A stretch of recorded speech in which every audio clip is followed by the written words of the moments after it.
Selamat sore, salam sejahtera bagi kita semuanya. Om Swastiastu, Namo Buddhaya, salam kebajikan. Bapak, Ibu, dan saudara-saudara sebangsa dan setanah air, penyebaran COVID-19 telah benar-benar memperlambat perekonomian dunia, termasuk perekonomian di negara kita Indonesia. 186 negara telah terpapar virus corona.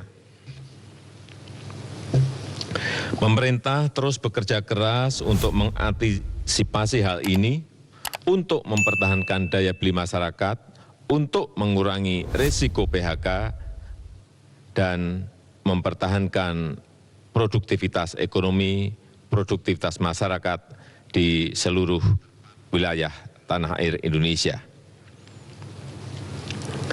Pada kesempatan ini, saya hanya akan berfokus pada kebijakan bantuan-bantuan yang disediakan oleh pemerintah, langsung kepada masyarakat untuk mempertahankan daya beli masyarakat.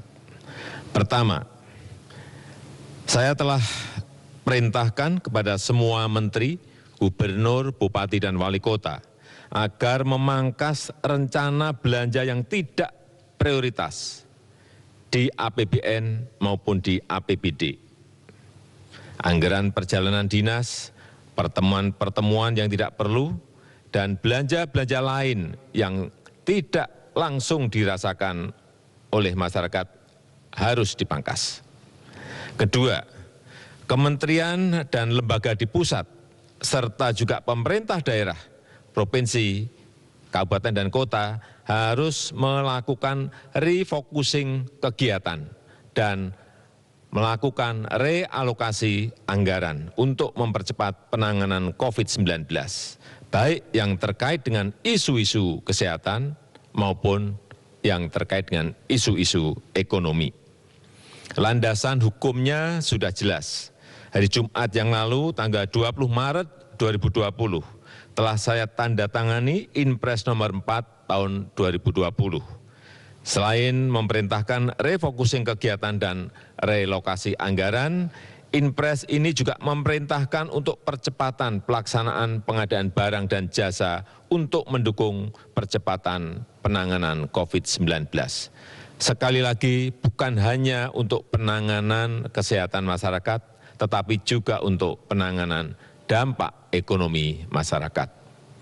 Yang ketiga, saya minta kepada kementerian dan lembaga dan juga pemerintah daerah, provinsi, kabupaten, dan kota, agar selain menangani isu kesehatan masyarakat, kita juga harus menjamin ketersediaan bahan pokok dan mempertahankan daya beli masyarakat, utamanya masyarakat lapisan bawah. Kita harus membantu para buruh, membantu para pekerja harian, membantu para petani, membantu para nelayan, membantu para pelaku usaha mikro dan kecil agar daya belinya tetap terjaga, agar terus beraktivitas dan berproduksi. Keempat, saya telah perintahkan agar program padat karya tunai, sekali lagi program padat karya tunai harus diperbanyak, harus dilipat gandakan, dengan tetap mengikuti protokol kesehatan untuk pencegahan dan penularan COVID-19, yaitu dalam bekerja harus menjaga jarak yang aman. Program padat karya tunai di beberapa kementerian seperti Kementerian PUPR, Kementerian Perhubungan, Kementerian Pertanian, Kementerian KKP harus segera dieksekusi. Dana desa dan program-program pemerintah daerah, provinsi, kabupaten, dan kota juga harus mengutamakan cara-cara padat karya. Ini akan membantu masyarakat, membantu para petani, para buruh tani, para nelayan di pedesaan di seluruh tanah air. Sekali lagi, dengan tetap mengikuti protokol kesehatan, yaitu dalam bekerja harus menjaga jarak yang aman.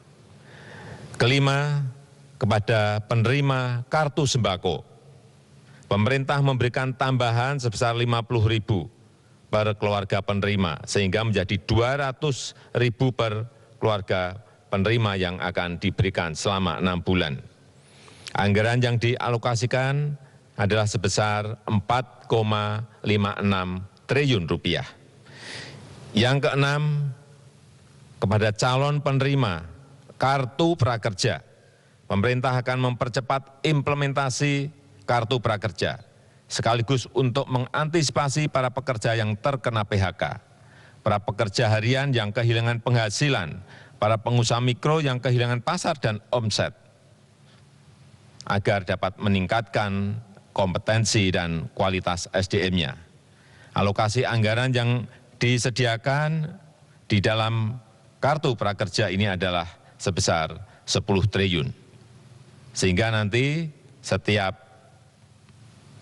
peserta kartu prakerja akan diberikan honor insentif 1 juta per bulan selama 3 sampai 4 bulan.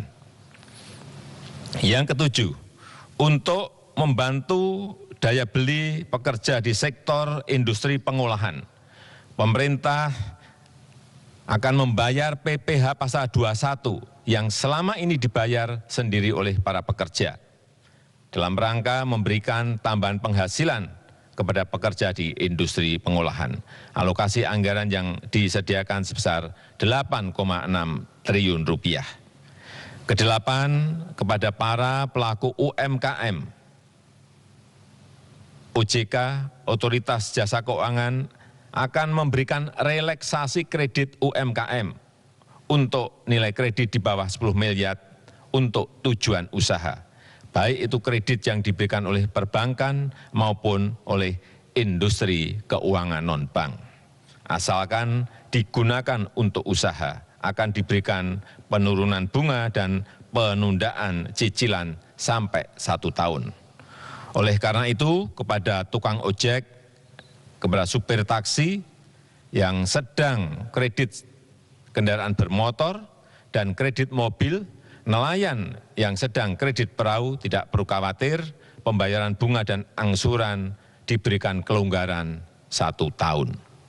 Dan pihak perbankan maupun industri keuangan non-bank dilarang mengejar-ngejar angsuran, apalagi menggunakan jasa penagihan atau debt collector. Itu dilarang, dan saya minta kepolisian mencatat hal ini. Kesembilan, kepada masyarakat berpenghasilan rendah yang sedang melakukan kredit kepemilikan rumah bersubsidi, pemerintah juga memberikan 2 stimulus, yaitu pemerintah memberikan subsidi selisih bunga selama 10 tahun. Jika bunga di atas 5%, maka selisih besaran bunganya akan dibayar pemerintah. Pemerintah juga memberikan subsidi bantuan uang muka bagi yang akan mengambil kredit rumah bersubsidi. Anggaran yang disiapkan 1,5 triliun rupiah. Saya mengajak seluruh jajaran pemerintah, baik di pusat maupun di daerah, sampai ke level kelurahan dan desa, untuk selalu tanggap terhadap situasi kesehatan dan kondisi ekonomi masyarakat. Kita harus kerja keras, kita harus bersatu dan bergotong royong menghadapi tantangan ini. Terakhir, saya juga mengapresiasi gerakan masyarakat yang telah turut mensosialisasikan, memasyarakatkan physical distancing atau jaga jarak aman, yang terus mengingatkan kita semuanya untuk berdisiplin. Karena hanya dengan kedisiplinan yang kuat kita dapat mencegah penyebaran COVID-19. Percayalah, kita bangsa besar, kita bangsa petarung, bangsa berjuang. Insya Allah kita bisa, insya Allah kita mampu dalam menghadapi tantangan global yang berat sekarang ini. Terima kasih, saya tutup. Wassalamualaikum warahmatullahi wabarakatuh.